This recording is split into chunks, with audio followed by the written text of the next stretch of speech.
大家好，欢迎大家走进天津卫视大型情感节目《爱情保卫战》。接下来呢，让我们一同来认识一下我们今天要来到节目组求助的2组嘉宾，欢迎他们登场。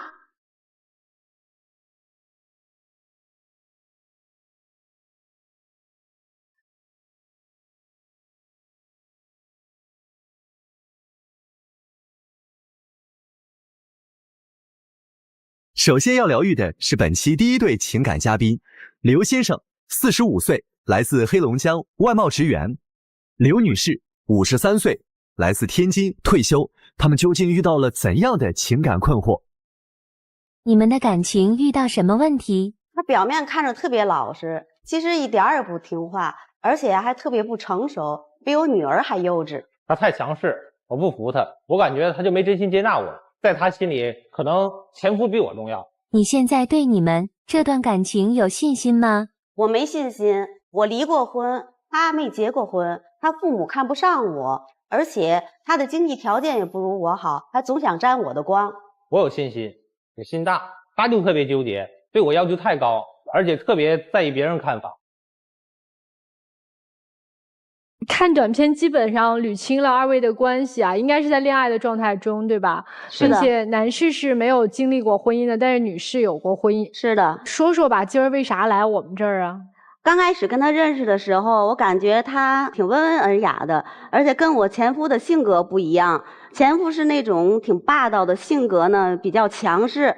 他给我最初的感觉是人长得也帅，身材也好，然后呢个头也高，怎么说呢，就是给我感觉挺好的，也挺聊得上来的。我能冒昧的问一下男士，就是您今年是45岁，为什么没有走进过婚姻？之前谈到这个感情的话，是有2段经历的。没谈婚嫁就是因为我一直就是忙于工作吧，然后也没有在这方面投入太多精力。那您工作肯定很顺利，事业也很好吧？工作也不是特别顺利。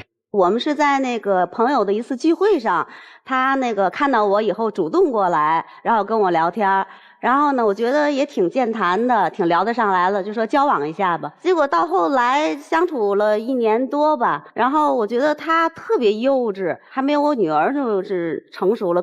像就是我们就接触了一段时间以后，我问他，我说咱俩的之间的关系你有没有跟你家里人说？他说说过了。我说什么意思？他说他父母挺认可这段感情的。然后呢我就借这个机会呢，我就说那咱们去你黑龙江老家我去看一下，还买了好多东西知道吗，然后去表现一下嘛，因为毕竟我父母不在了，我就希望就是他得到他父母的认可。结果到那以后跟我想象的一点都不一样。我觉得他跟他父母什么都没说清楚，因为我是离过婚的，而且我年龄比他大很多，这方面他都没有说。介绍自己以后，他父母就甩闲话，就说啊，你给我儿子下了什么迷魂汤了？我特别尴尬，我是抱着满腔的热血去的。您为啥没说呀？我说了，这个提前回家去看父母，这个是这么大事，我肯定要说的。因为什么情况？是我这么多年我也没结婚，是因为可能我父母对我这个人感情方面。就不是像其他家长可能特别追，特别那个。我明白，就不太关注这事儿了。对。但是您有没有跟父母说介绍他的情况？我跟父母说过这个事儿，肯定是要说的。说实话，你说过吗？都站在这儿了，咱就别撒谎了。你要是说了的话，怎么会弄得那么尴尬呢？他结过婚有孩子说了吗？说过了。我不说。当时父母反应是什么？您带回来看看吧。他父母甩闲话。就说啊，你们要是好的话，就你们自己过日子去吧，你们俩好去吧。然后呢，我们养老问题，也不用你们了。然后我去大连去找你弟弟去，那这不就是明点儿就跟我甩闲话吗？行吧，这事父母也没表示支持，也没表示反对，就是一时间感觉可能有点接受不了。那你女儿支持你俩在一起吗？我女儿支持。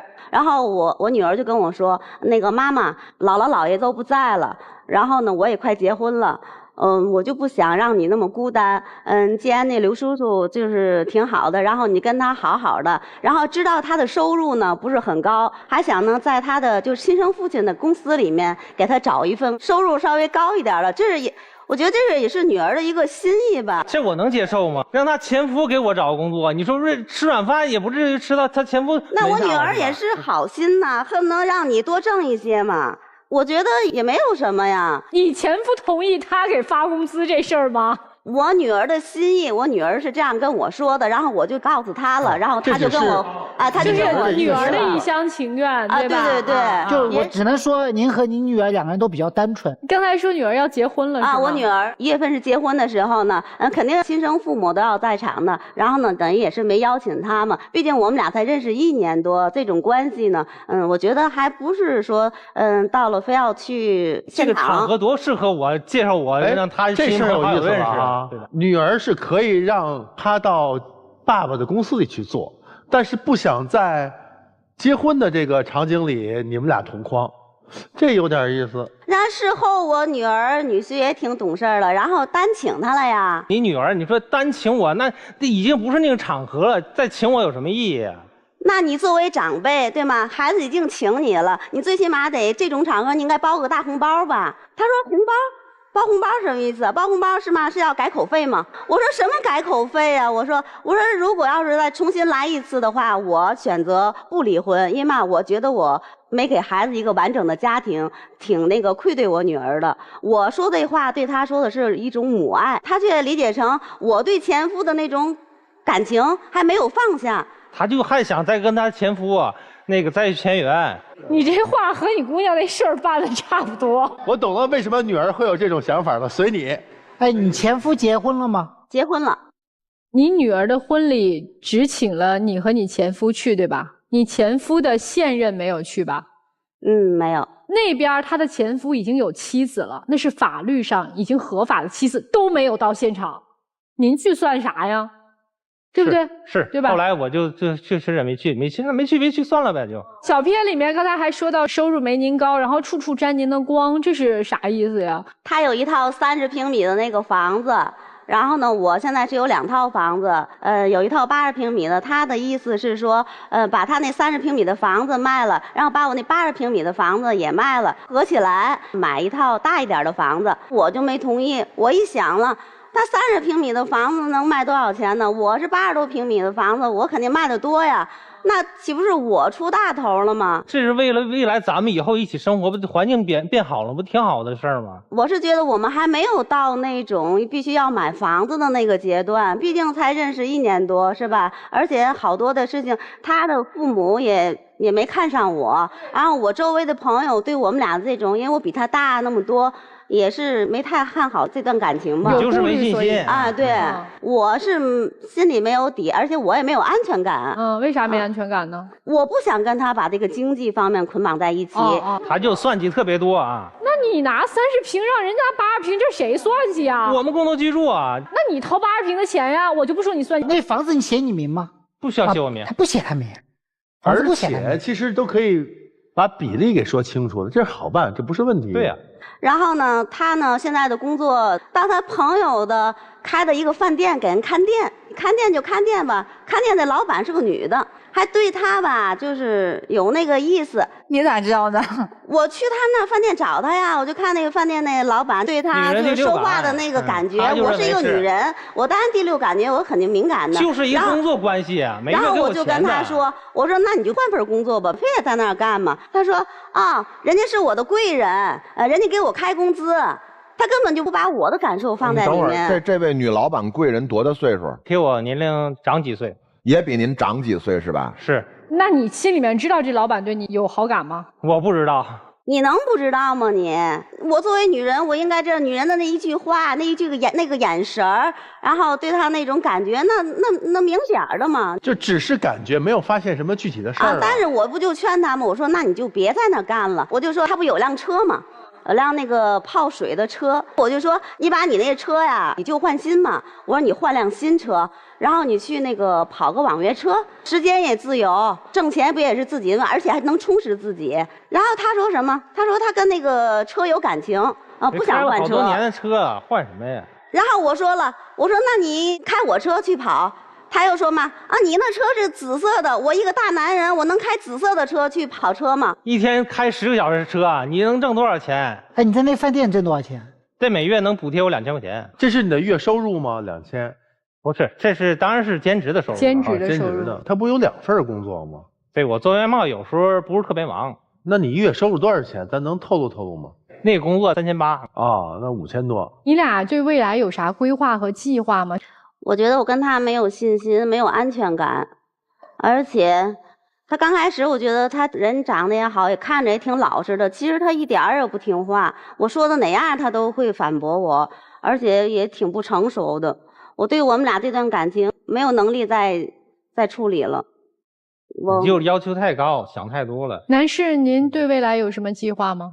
我是挺有信心的，我寻思他这人挺不错，也挺成熟的，好多办事儿办的都特别漂亮，我觉得。那您想咋的？我想继续交往啊。所以您是奔着结婚去的，想结婚，觉得还有可能结婚。这女士感觉已经开始慢慢打退堂鼓了哈。哎，那您都心里面打上退堂鼓了，您今儿来我们这儿是干啥呢？我是让老师给分析啊，我对他，我觉得就是嘛呢，我跟他在一起，我觉得太累了，什么事儿吧都要想着，他也不听话，主要是你让他听啥话？我就说不让他在饭店干了嘛，让他自己去干点什么的吧，他又不听。所以今天就来解决他听话这个问题的。他要是听话了，你觉得还能继续交往是吗？他不听话，问题是他如果要是听话的话，就还能继续交往。性格能改变得了吗？他看着老实啊。哎呀妈呀，是不是你这都懂，你来这干啥来了？他看着老实，他一点也不老实就好了，就其他都没改变，就是饭店他不做了，能交往吗？我觉得他还特别抠，特别小气。我跟他在一起，我没有安全感。行吧。我们待会儿让老师帮你们支支招啊！先来问一下今天同样来求助的王先生和张女士，您二位看他们俩这个感情，你们有啥建议吗？没有什么建议，我就觉得女嘉宾说话做事呢就是比较成熟，我希望我的女朋友能让女嘉宾多学习学习。哎，我发现你们这两组有一个最大的特点，你们是都没啥情商啊！啊，自己女朋友在那坐着呢，然后夸人别的女的好，还说哎你向人多学习学习。我要是你女朋友，我站起来我就走了，我还在旁边坐着给你调解矛盾来，我真的是。我觉得他们这两个人可能都有点太过敏感了，太过小心眼了吧？对，就一些小事太过斤斤计较了。但是就是在感情当中相处也是没办法，太爱对方了，就是会在意对方的一举一动。那个我补问几个细节，饭馆女老板也比您大几岁，她离婚了吗？离婚了。然后她的孩子是儿子是女儿啊？儿子。儿子在身边吗？没在身边。没在身边是吧？你看啊，假如我是一人儿，假如我特别有动机，把我的后半辈子找一个妥帖的方式，哎，偏偏我还长得挺漂亮的。这个时候我忽然之间发现，通过朋友的嘴，我发现有一个人，这个人女性比我大8岁，离了婚，有一女儿，而且呢，她的爸爸妈妈都已经离世了。这个比我大8岁的女人，在我眼里就有一个标签儿，无依无靠，偏偏她还有俩钱儿。哎呀，刘大姐，我相信我说明白了吧？嗯。所以，在一个聚会上，我要主动搭话。但是我觉得二位其实都是明白人，二位的家人也都是明白人。女儿为什么让你的男朋友去你前夫公司工作？我也担心我妈上当。所以我要把危险分子关进笼子，最好让他没有机会在他的工作场合里面再做点什么让我妈伤心的事儿。女儿26岁，这个女儿真是情商低吗？不，我觉得这个女儿看得好清楚。然后呢，人家那边呢有可能是在广泛撒网，重点培养，多点突破，寻找的都是比我大几岁，然后感情生活比较孤单，或者子女不在身边，或者女儿马上就要出嫁，最好是父母都已离世，找的是这样无依无靠的人。结不结婚再说，先财产混同。什么叫财产混同呢？就是我30平你80平，咱都卖了，买130平的是吧？是这意思。咱们先财产混同，你想摆脱我有代价。当然这不耽误我挣2000块钱兼职啊。虽然那个女老板我一直不觉得她对我暧昧，我真的没这感觉，我忽然之间我变得反应就比较慢了。但是我为什么不能从那个兼职那儿辞职呢？很简单，如果没有那个女老板存在，我在您眼里的魅力会不会打折呢？当你看到那个女老板的时候，你会不会有危机感呢？你有危机感，你会不会不想输呢？当你不想输的时候，我是不是更伟岸了？但是呢，您看啊，我们这位刘大姐也是，她得听话，她的工作不能在那个女老板那儿，他得开我的车去跑网约车。在财产上，我想得很明白，我绝不跟你混同。我明明知道你并没把我当真，连跟父母都没说实话，我好尴尬。但是我依然舍不得你，所以老有一种爱而不得的那种恨，这就是动机。他的这个动机一直拖到了今天，来到了爱情保卫战的现场。所以我认为刘大哥，您当初选的出击的对象没选错，因为他的需求强烈，因为他无依无靠，让他狠下心来不要我，哪怕他都看明白了，你舍得吗？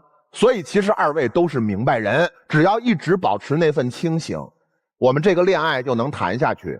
我们把所有的话放在台面上说，说清楚之后，咱们别揣着一套说一套，演的也怪累的。说清楚之后，其实都是明白人能处。这个刘先生，我有点看不懂你。你说你这长相吧，这气质吧，真不像是没人喜欢的人。然后你说你也有正经工作，有车有房，真不像结不了婚的人。就那么多年在干嘛呢？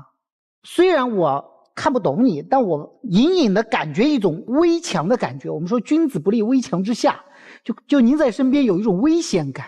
这是我的感受啊，我也第六感，你知道吗？我没证据、第六感，对，所以就很难受这件事儿。然后呢，我再看那个大姐，你就是一个特别好，就刚才雷老师说特隐晦，但点到了，就是特好一猎物。然后呢，你这猎物的脑袋不清，为什么我和雷老师意见不太一样？他觉得能处，我觉得不能处，因为我觉得你现在虽然还理性，过段时间你脑子不一定能理性得了。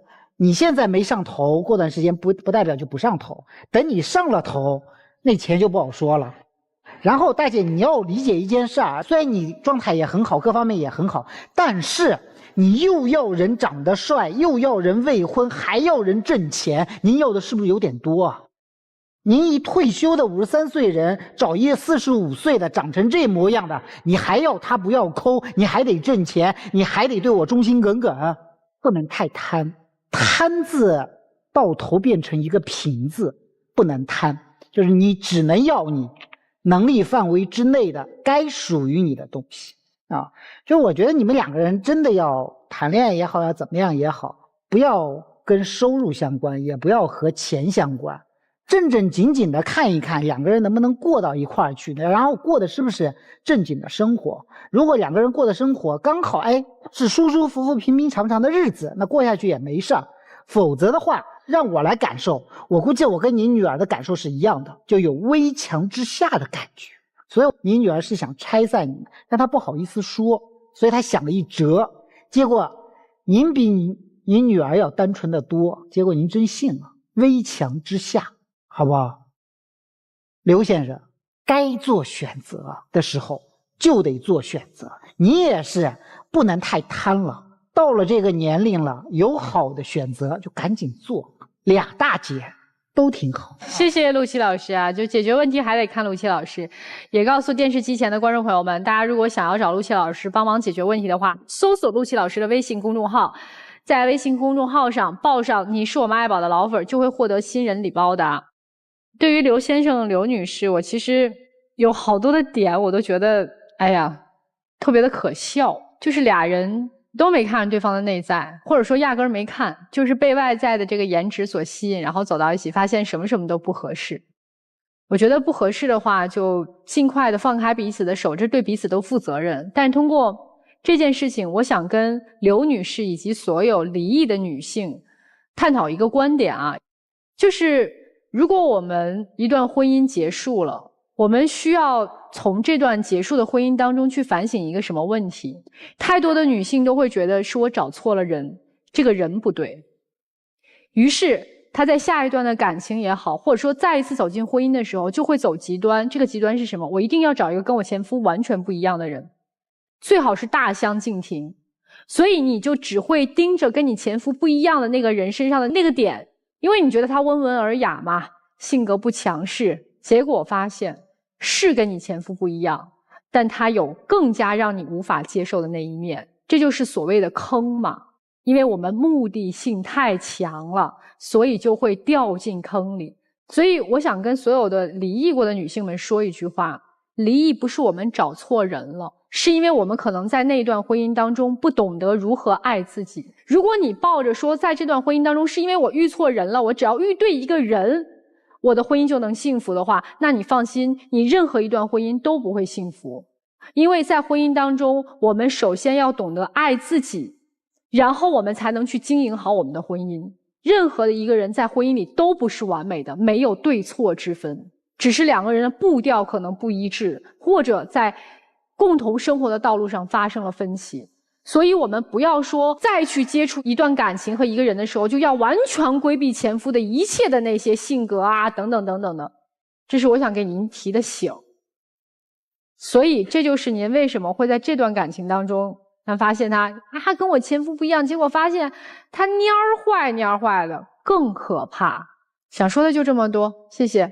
刘女士肯定是看上这位男士的外形了，对吧？就是这个皮儿你很喜欢，但这个囊呢，你又有看法，又有很多诸多不满的地方。反正我的第六感是别上头。如果说这段恋爱让你感觉到在现在这个年龄你很开心，那就可以谈一谈。我也觉得就是你关于钱上面你不希望跟他有太多的瓜葛，我觉得我很赞同。而且他们俩其实也没有谁情商低，包括他的闺女，高手过招。既要又要还要，对，情商低在那儿呢。对，谈谈恋爱得了，开心的过好后半生。谁是猎人，谁是猎物，都未必。哎，对，刘女士啊，其实自从见到她父母之后，你就已经改变了对她的看法，因为这是你最在意的嘛，这也是让你更了解她的第一步。后面慢慢又觉得她跟那女老板啊，或者是她蔫儿啊，看不懂她了，此时你的心已经收了，所以不想跟她共财嘛，牵扯不清楚。对于她的这个想法，你也看不懂她背后的实际目的是什么，所以说你已经在退了，但是你又舍不得她外在嘛，对吧？但是色字头上是一把刀啊，就看你能不能招架得住啊。所以现在你也不想结婚的，对不对？或者说不敢跟他结婚嘛。对，所以那就处着吧。对，别上头就行了啊，就处着吧，也挺开心的，开心开心就好。杨先生，你想跟他结婚吗？想啊。为什么呢？人总要结婚嘛。啊，人总要结婚的。你并没有说因为我爱他，因为我众里寻他千百度，我经历过这么多段感情，我终于发现我爱的是谁。你没有这么说，单身久了也想试试围墙里的滋味，对吧？所以你一天啊，你不从那个女老板那里辞职，你一天就无法取得她的信任。我回去就辞职，这么简单。为什么之前让你辞职你不辞职？今天到了爱情保卫战，一句话就辞了。我的个天啊，你变得也忒快了吧！哎呀，这个女老板这时候得多伤心。是啊，你小心，俩大姐都走了。咱人啊，靠自己的实力，对不对？跑网约车，用自己的车，没什么不好的，那是咱脚踏实地挣来的钱，对吗？咱花的问心无愧，坦坦荡荡，就这样吧。谢谢曲总啊，那个刘先生、刘女士别着急，坐那儿好好想一想，也听听他们的故事。有的时候听别人的故事，可能也会反思自己身上的问题的啊。来，我们交换一下位置，好不好？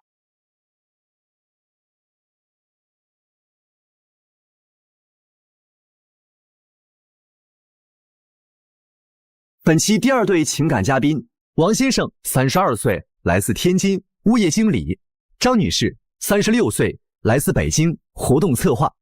那么他们又遇到了怎样的情感困惑？这段感情和你预想的一样吗？不一样。刚开始的海誓山盟，到现在我依然苦苦支撑，不想让他把婚姻当成儿戏。还行吧，我跟他在一起还是挺有安全感的，但是他的想法都是脱离实际的。我希望他可以站在我的角度思考问题。对方怎样做你才能满意？我希望他能兑现他的承诺，把婚事定下来，这样我的心就踏实了。首先呢，他不要胡思乱想，然后再多给我一些时间考虑，因为我离过婚，如果再婚的话，我会比较慎重。这片子看完以后，就大概的情况比较明确啊，就女士是有过婚史经历的，男生是没有过的，是吗？没有。我们俩呢是通过一次旅行的时候认识的，当时他也单身一个人旅行，我也单身一个人。这回导游呢就很巧给我们俩安排坐在大巴车上坐在一起了。她那天很漂亮，我挺吸引我就一直跟她说话。这一聊天呢，我还觉得很投缘，反正就是她也比较优秀嘛，我就加了她的微信了。一加她微信，反正就是追求她了，半个月就确立了关系。不过现在呢，就是1年多了，处于一个异地恋。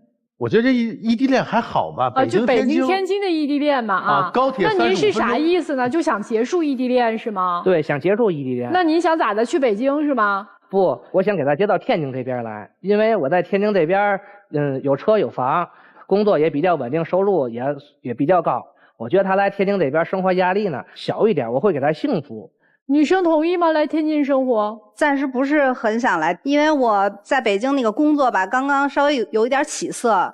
我不想放弃北京的这个工作，跟他去天津。而且我毕竟也离过2次婚嘛，也有孩子，我就现在对这个婚姻的态度还是比较谨慎的。冒昧的问您一下，就是您今年36岁，您说您离过2次婚。啊，对，您方便说一下原因吗？第一个主要还是性格不合，然后就是教育孩子的观念呀、生活方式，就是还是情感不合。孩子是跟第一任丈夫的是吗？啊，对，第二任就是那种闪婚闪离吧，跟那个男的就是有点一见钟情吧。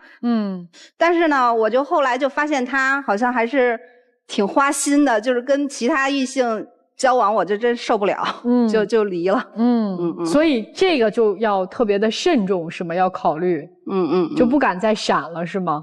对，现在就是挺慎重的。现在其实就是异地恋这个事儿有点分歧，还有啥？我觉得他有的时候说话比较生硬，在谁的面前说话比较生硬？在我的面前，我就觉得他不会撒娇一样，没有女人味儿。我就觉得优秀的女人嘛，你说在撒娇，那不就是更优秀的了吗？就这钱他不会撒娇。行，还有啥事儿？我觉得他的父母好像也不是很同意我们2个结婚，是不是嫌我生过孩子，怕我身体不好，非要做婚检，然后好像还背地里调查我的那个背景，离过2次婚，是不是人品有问题那种？你就觉得这个事儿让你挺不爽的，是吗？对，我觉得他的家庭如果父母是这样的话，我要嫁过去肯定不会。他的父母一开始对你存疑，这事儿正常啊。就像我刚才也会先问一下，说您为什么会离2次婚？这不是恶意的，我们要了解清楚一些背景的情况啊。更何况那是他亲爹亲妈嘛，但他不能背后调查，我可以当面问啊，直接沟通啊。其实他误会了，我父母对他怀疑那些东西。不是，首先你父母这个事儿干了吗？以婚检为主吧。其实背地里面，我父母跟我也说过这个事儿。他说做这婚检呢，就是为了我们俩以后的家庭着想。是不是想要孩子呀？虽然说我父母没有跟我直接说，但是我对我妈的了解的话是这么想的。是看他的说也不算过分，但这个事儿可能让女方心里会觉得不太舒服。对。你们2个人交往的过程当中怎么样？感觉？他6一节的时候，他跟他前夫见面，我呢非常喜欢他，爱他。我这个恋爱观就是说，他跟他前夫离婚了，就不想让他跟他前夫再见面了。他可以不跟他第2任前夫见面，因为他们2个人没有的更深的链接。但是他跟他第1任前夫是要见面，如果要说为了孩子陪孩子过6一节的话，就是要见面，因为他首先是孩子的妈妈。我也答应了，不过有一件事情，他前夫再婚了，就给他发了一个请柬，他说他想去，我还跟他吵了一架。我说前夫也不是说想看孩子，喊你过去，你说你非去嘛呢？但是那天他情绪就有点不太对劲，他就是快哭了的样子，就请求我跟他一块儿去就去呗。可是出现一件小事情，就在吃饭的桌子上头啊，他前夫婚礼敬酒的时候笑话我说他这么没有眼光呢，看着小保安。我是做过保安，通过努力吧，反正做到保安负责人这个位置，我其实也是有个上进心，没事，有个面子。就算是保安不也挺好吗？也是个特别好的工作。对呀，我靠我自己劳动挣钱，怎么了？这没啥。我当时其实没有反驳，我就想试试我在他心里的重要程度，他是不是得替我怼他的前夫？当时他不知道什么情况，他就没有说。当时那情况，其实我知道他挺生气，但是他可以去骂我前夫，或者说打他一顿也行啊。反正这不行，人结婚干嘛闹事儿去了？那是你们家孩子亲爹，他得多没溜，他上去打人家。确实，我前夫那个人，有的时候我也是恨不得想去打他那种。那站起来拉着自己男朋友走没问题吧？可以，他就自己走了嘛。当时我其实想替他说话，然后他就自己走了。然后你应该跟他一起走啊。不是你带他去就是为了气你前夫的，对吧？结果没气成，有一点吧，也就想让我前夫看看我现在过得挺好的，找了一个比他帅、比他好的男朋友。哎，你看你这话说对，不是你们俩是有说挺好。我一直觉得你跟你前夫是有多大的这个牵连啊，这个感情上才会做出这样的情况。我都分开这么久了，我非得带一个来试试威。我们都分开这么久了，我非得娶的时候先得让你看见，然后你带着你那个来了，我还得现场数落他。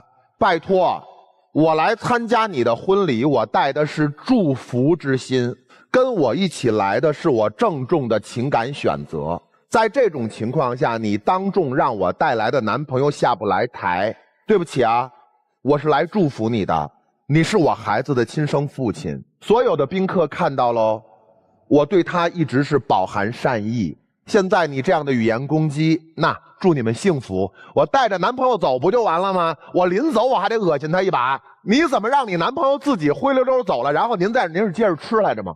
走了之后他就没叫我，当时我也是挺生气的，我就把手机关机了。他走了吧，他有的时候也不跟我沟通，他当初可以拉着我走啊，他自己就走了。到现在您都没告诉我，他走了之后您干嘛去了？其实我也挺尴尬的，我也没多久我也就走了，其实去找他，但是他已经没影找不着了。我跟你讲啊，就你和你前夫两个人之间关系真的有点奇怪。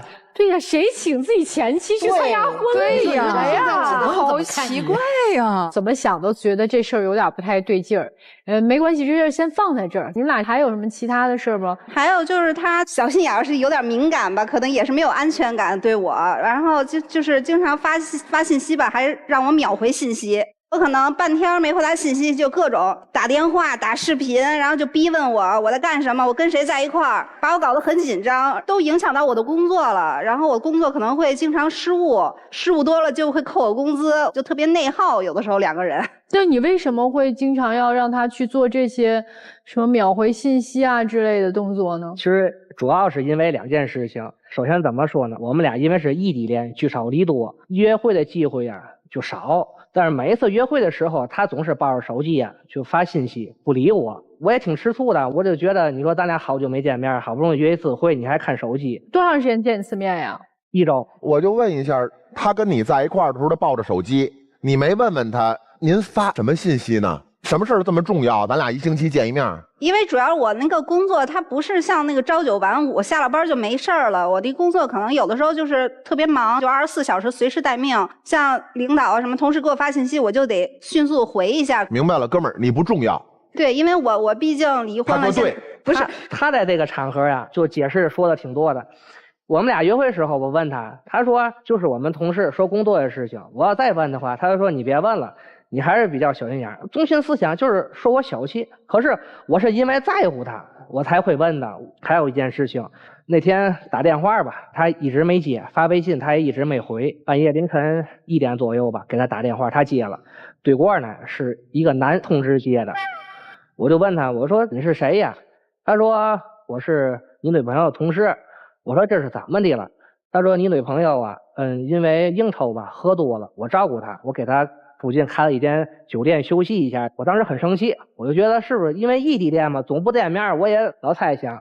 我就问我说哪家酒店，我现在过去。那个男的就说啊，你甭管了，我会替你照顾好你女朋友的。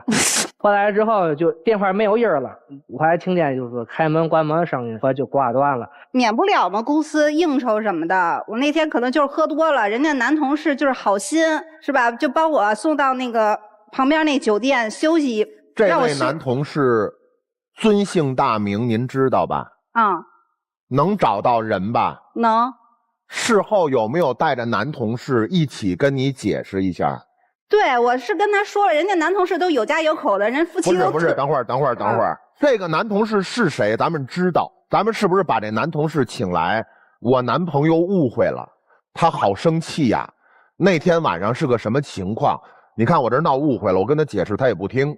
你是不是跟他说一下？就是跟你通电话那人，你跟他聊，这也算咱们坦坦荡荡吗？是，那天晚上他就大骂人家，搞得我第二天就特别尴尬，跟那个男同事。不是姑娘，为什么不送你回家？为什么没有女同事照顾你？这个问题很关键，为什么对没有女同事照顾你？因为男同事他有车呀，他就是力气大。因为我这个可能喝多了就没有办法，女同事也搬不动我。那到了酒店这种的地方，不应该让女同事扶你进去吗？男的不应该避嫌吗？女同事也得陪着呀。女同事可能那天晚上有各自都有事儿就回家了。傻呀，下回记着，我的女同事们那天晚上都喝的有点多。对，大家其实都喝醉了。他真觉为什么不送你回家呢？对啊，我的家离得可能离得远，然后那也没有打不着那个。你也真是傻，怎么随便一个男同事就知道我们家住哪儿啊？对他也不知道我家，我都喝醉了，也不知道我家。这事儿我发现我真管用，对吗？对对对，全是被你接下来了。你既然知道离家远的话，你为什么要把自己惯成那样啊？而且那个男同事说了一个特别过分的话。我替你照顾，我替你照顾你女朋友，你别管了。在我的概念当中啊，我一直有这样的一个观念，就是作为女孩子，甭管是什么年纪的女生，在一个公共的场合下就不能让自己喝多，喝多到失态，说需要别人把我送到家或者酒店。如果你要出现这样的行为，它是有危险信号存在的，确实很危险。所以在当今的这个社会当中，女人一定要有自我保护意识，在什么样的情况下都不能把自己放置于一个危险境地之内，说让自己什么喝多呀，什么断片啊，什么啊，说这是应酬不得不，没有那么多的不得不。哎，你是不是跟那个男同事关系挺好？就我们就像一个好哥们儿一样，哎，闺蜜，好哥们儿关系，闺蜜啊。你可会说了，他真会接台阶，我不敢说话。你们刚才都说了，我就是他台阶，我还说什么？我别。所以我觉得都不用往后扯，说什么啊男同事送不送？我觉得首先喝多这件事儿，让自己喝多，喝到需要别人去搀扶你到酒店，连电话都没有办法接的时候，你自己对自己的要求就不高。我就这么说，我们这5位老师这么熟，我的手机放在这儿，想半天没有一个人敢去接我的电话。我们任何一个人，我们在一起工作将近10年的时间，我们都不敢去触碰对方的电话，因为这是一个隐私啊。而且你的电话上他的来电标注的是什么呀？小心眼宝宝。一个男的看到你的手机来电显示是小心眼宝宝这样的一个名字，就知道是什么关系，就更不会去接了，以免造成不必要的误会。好，这个事儿放这不说了。接下来你们2个人之间还有什么大的问题吗？我平时啊，我已经非常努力的去爱他了，非常的迎合他。他就是有的时候生活比较奢侈吧，他每个月还爱旅游了，就是每个月一去旅游呢，就爱住星级的酒店，还得吃那个高档的餐厅，还爱买奢侈品。有一回吧，为了让他高兴吧，节假日我吃了3个月的拉面，存个钱给他买一个反正挺大的包吧。就是我非常的爱他，非常努力的去追他了。可是现在1年多的时间了，我想跟他提出这个结婚的事情，他现在跟我一直在说考虑，是不是欺骗我的感情？那我想问一下，你刚才说到这个消费观念的问题啊，他的这个消费观念你认同吗？我的角度是生活一定要节俭一些。那我想问一下，如果这个女性她的消费观是没有办法因为我结婚不结婚就改变的，她婚后还是这样一个消费观怎么办呢？那他是不是就是不想跟我有以后，不想以后为了我去改掉一些他的习惯？他当然不可能为了你改呀。而且我也不是花你的钱，大部分都是花我自己的钱。我觉得大部分那等于是也是花过他的钱是吗？他偶尔可能给我买一点小礼物啊什么的，奢侈品。对，像他吃3个月拉面这事儿我都不知道，如果要是我知道，我可能就不会要他的东西。女士，你的工资是比他高很多吗？还好吧，反正是比他高一些。你消费得起吗？不是说经常，不是每天，就是偶尔，可能1个月1次。像奢侈品我买的也没有那么多，就偶尔才买1个，可能。孩子的抚养权在谁那儿？在他爸那儿。你差不多是月光吗？差不多吧，因为我现在租房啊，有的时候也要陪孩子、带孩子玩什么的。你1年有20万收入吗？差不多，差不多20万收入全花完。差不多吧，男生你现在1年收入多少？10万吧。你能接受一个1年光自己就要花掉20万的人吗？还是就接受不了？那你们俩今天来这儿的，希望我们怎么帮助你们，或者你们有什么诉求吗？我就觉得暂时可能先不考虑结婚，我们2个可以先维持现状，然后再相处一段再看吧。他要你改变你的消费习惯，可能这个不太好改。第一要改变他生活的城市，第2要改变他的消费习惯，几乎不可能吧？我们先问问同样来求助的第1组的嘉宾，这难题咋解决呀？感觉他们俩的消费观不是一样的。女嘉宾呢还是比较大大咧咧的，男嘉宾还是挺在意他的感觉。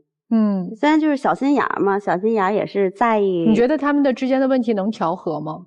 那就看他们俩能不能综合一下吧。女生呢稍微的收敛一些，奢侈品东西少买一些，男嘉宾呢再大度一些。真要是想两个人在一起的话，其实好多事儿根本不是事儿，但问题就是咱们得允许人家还没想好，真的还不一定就是你。因为我跟他在一块儿聚少离多，总是异地恋，我就想赶紧结束这段异地恋。你想赶紧结束，也是你考虑到他已经36岁了，你知道自己爸爸妈妈让他婚检是什么意思，所以你着急。但是现实就是他嫁给你以后生活质量下降了，消费水平降低嘛，他习惯了每个月都要出去玩，而且消费起来相对的比较的奢侈。我也有我的想法吧，我就想结完婚以后，就是把工资都存下来，存到一定数额的本金之后，做一些小生意。那他把房子变大一点，他总是不理解我，他总是说他消费已经习惯了，而我也挺爱他，也特别宠他。他有时跟我那个发脾气，就是说我就花，我就怎么样的，我也不敢太多说什么。你爱的人就不许是个过客吗？你爱的人就一定会和你一直在一起吗？他跟我已经有过还是什么？他还结过2次婚呢。但是我就是你就弄不明白，就是有可能还有别人在你不在场的时候替你照顾他吗？反正我对他已经很着迷了，也特别的着魔。我觉得他就是我的，看明白了，必须在一起。但是我是能说的都说了啊，哥们儿，就是我建议咱们一定要在一起的话，咱们就慢慢谈着。真的不着急结婚，你得许他选，你也得许自己多一段时间观察。这王先生啊，你真是一老实孩子。就雷老师都说那么明白了，您啊遇到了你人生中的奢侈品，它就是你人生里面的奢侈品。你得吃好久好久，可能吃一辈子拉面，你也不一定买得起。我愿意，我知道你愿意，但你真的不一定买得起，而且人也真不一定卖给你。我不知道你能不能理解这个事儿，就是其实你们俩站在这儿聊了几句天之后，我是有一个很深刻的感受，就是你对他可能是爱，他对你是需求，就他可能需要这样一个能够给他提供情绪价值的这样的一个人来证明他还是有市场的，以及在日常他需要的时候有人在情绪上可以给他支撑给他照顾。说白了，他撩你他招你是因为他需要，但他对你的需要可能更多的是内心的需要，是空虚的需要，而不是婚姻的需要。我没看出他有想结婚的任何意愿。不是你啊，换个人他可能也不想结婚，他只是需要谈恋爱。你是一个特别好的谈恋爱的人，但是嫁给你生活上面真的不一定两个人有多合适，这他很明确的。张女士，我觉得你可以说清楚，你比如你告诉他，我5年内甚至10年内我都没打算结婚，或者我这辈子我都不打算结婚了，你说清楚得了，就别招人家。这孩子我觉得是有点过于老实了。比如你给我跟他说明白，我就想谈恋爱，我觉得这没毛病。你也没贪他钱，也没拿他怎么样，也不是说我3个5个都在谈，对吧？你就跟他说，你要愿意，我可以认真谈。但是如果你真的说2年3年内你必须要结婚，那我可能是不考虑了，这不就完了吗？就大家把未来至少5年内的需求和规划给说清楚。因为你看他不只是要结婚，他结完婚之后他是要生孩子的。今年32岁，他可能3年之内他是要抱娃的。就是不要耽误人家，我是这么想的。然后呢，就是未来的整个婚姻的道路上面，将来你们要走的那个方向，要建的那个屋子，你们都不是一回事儿，不是收入的问题，对吧？是生活构建方式的问题。王先生，我劝您，我肯定是劝不通的。但我还是那句话，就是你对于他买奢侈品，你的态度是这样，那现在你自己碰到一个奢侈品，你对此的态度你该怎么办？你自己想明白。解决问题真的还得靠咱们陆琪老师啊！所以呢，这个大家如果想找陆琪老师帮忙帮你们解决问题的话，欢迎搜索我们陆琪老师的微信公众号啊！你们只要在微信公众号上报上自己是爱宝的老粉儿，就可以获得新人礼。就结不了婚，就你目标就错了，他怎么可能跟你结婚呢？我跟你讲，他为什么能跟上一任闪婚，然后跟你要考虑这么长时间？他如果说上一次闪婚是他的第一次婚姻经历，我们说他没经验，可是他是经历过一次婚姻，且在那段婚姻当中有过孩子，也就是说他在那段婚姻其实是真真实实完整的感受过婚姻的各种各样的状态，他依然能够在走出婚姻之后马上闪婚，就证明她不是一个排斥婚姻的女人。所以为什么能跟第二任先生闪婚，跟你却要考虑？因为压根儿你不是他结婚的对象，你条件不够。你有没有想过他的消费观从何而来？他是原生家庭培养的，还是前夫造就的？为什么你在他前夫的婚礼上会遭到羞辱？所以呀，这才是最现实、最根本的问题。她就算要嫁，她要嫁一个能够给她提供那些奢侈生活的男人。还有一个很核心的问题，她今年36岁。你是要生孩子的，他已经有过孩子了，他可以有婚姻，但他不一定需要再有孩子了，这都是非常现实的问题。你知道吗？你是在创造机会让你们两个人在一起，他是在制造困难让你们两个人不在一起，这就是你们两个人在这段感情当中的态度。所以我觉得已经都这么明确，你为什么要自取其辱呢？我们俩之前在泰山旅游的时候，在山顶上他跟我有过海誓山盟，答应过跟我结婚。王先生，您今年32岁了，您不要说出2岁孩子的戏言，可以吗？我刚才已经明确的告诉过您，他都结过2次婚，每一次婚礼上他都会认真的告诉那个男人说我会爱你一生一世的。再去领那个结婚证的时候，他在那个领证的那个台上也要宣誓的，那个誓言更感人。宣过2次誓的女人，誓言有用吗？您要是揪着那个泰山上的海誓山盟，那您这不就是自己抱着热火罐过日子吗？你自欺欺人呐！张女士，我觉得提醒您的唯一的一点就是，如果您要是真的是需要谈恋爱的，我觉得没问题，但是您需要认认真真的谈恋爱。就是如果您要是说碰到了一个对您好的男人，咱别利用人家，就认认真真的谈恋爱，不能说谈恋爱的同时还在想着别的事儿，那就不太善良了。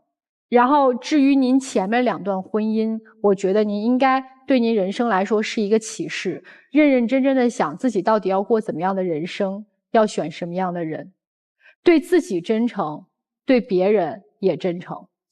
我觉得他俩是完全2种人，而且活在2种生活状态中。当然了，没有对错。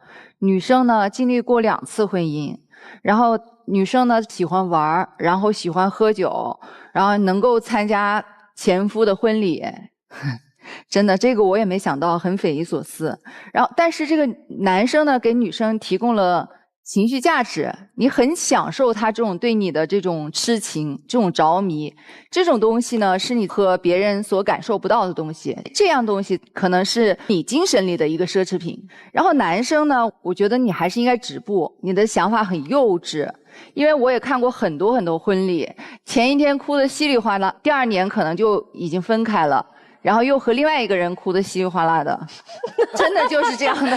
电视剧演多了，就有这样的，真的是这样的，生活中也有。而且你能够吃1个星期的泡面是吧？但是3个月的泡面，拉面，我觉得泡面对身体不太好，吃点拉面。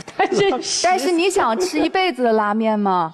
你可以忍受就是一次又一次的被别人送回家吗？你忍受得了吗？就是你们2个的尺度和状态都不一样。还有一点就是最主要的是这个女生她是有孩子的，她可能不想再婚，但是你是想生孩子的。还有你的父母调查她，我觉得我要是他妈可能也会调查一下，因为咱们也没有那么了解。所以就是不要去耽误人家，善良一点。你想跟他谈恋爱，你就告诉他，我就想跟你谈恋爱，不要去让人家就是错付这份真心。我觉得你俩成不了。这刚才那个白老师您说到你吃了1天泡面1个星期3个月泡面，你说到这儿的时候，那个我特别想问一下张女士，你当时笑得好开心。不是，就是他不是说是那个您说泡面，他说是拉面吗？那这事儿好笑吗？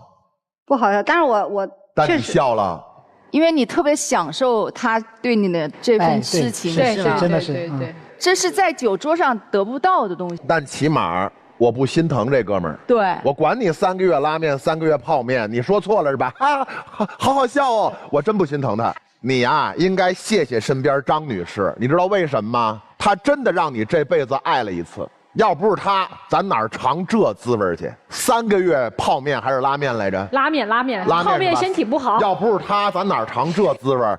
这姐们儿让咱哥们儿这辈子爱了一回，是不是得谢谢她？但是我还告诉你，张女士可能真没那么爱你。你吃那3元面条，她觉得这事好开心，好好笑。我先为王先生正个名啊，王先生绝对不是小心眼，相反，王先生的心很大。3件事儿，我试问哪个男人能做到？第一，异地恋见一次不容易，哎，见面的时候都不带看你的，只看手机，然后问多了你还不想解释，就是你别问了，这是第一。第二，能够陪着女朋友去前夫的婚礼上去送祝福，却被羞辱。第三，深夜关心女朋友打电话，居然是一个陌生男人接的电话，而且还说你别管了。这3件事哪个男人能做到？但王先生全做到了。哪里来的小心眼？明明是浓浓的爱意，被对方看成了小心眼宝宝。我觉得是对你的爱的一种无视、藐视。王先生有点傻，你以为你的心够大就能装下这个人吗？人家要的是高质，你只能给实惠。这看电视行啊，找中国广电能兼容，但是谈恋爱不可以。你走你的路，他过他的桥，两类人，别以为真心能换来爱情，没有，因为人家压根儿世界里面就没有你，他眼里没你，心里更没有你，只是把你当成一个度过这段感情空窗期的一个工具嘛。你还在那里痴痴的等，傻傻的追，被人家灌一小心眼儿，赶紧跑吧。对，赶紧跑。谢谢曲总。其实刚才就是我说他泡面，他那一乐让我真是就是像雷鸣老师说的那样，我真的当时心疼了一下。就是你看电视这个享 5G， 你得选中国广电，就是你得先选对了，你才能去享受这个 5G 的优惠，对吧？享受这个 5G 带给你带来的这些体会，你没选对呀，好好想想该怎么选，该怎么办，好不好？好好想吧。哎，您二位也是。回到转门后，给你们时间去想一想。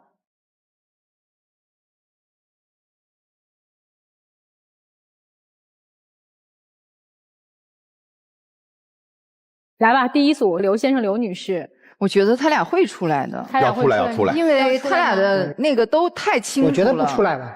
我告诉你，就是一定要出来，揣着算盘，表现真情，那个演技，白老师您不行啊。能出来，因为他们恋爱没问题。那我们看一看他们俩是否会出来呢？来吧，开门之前要提醒一下大家，欢迎大家通过优酷视频、腾讯视频观看节目的完整内容。来，那他们的结局到底如何呢？3、2、1，请开门。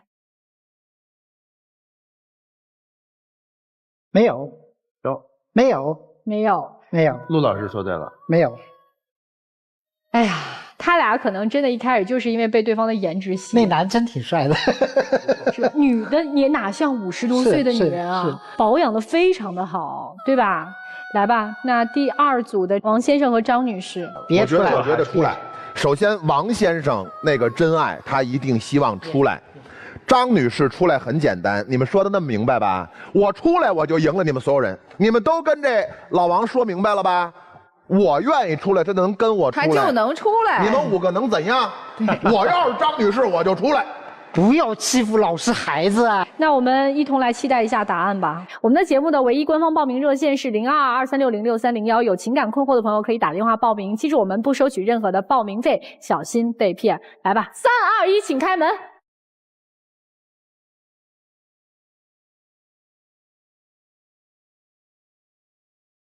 没有，没有，没有，没有，也挺好。算他对这个男生的爱的一个回报吧，对吧？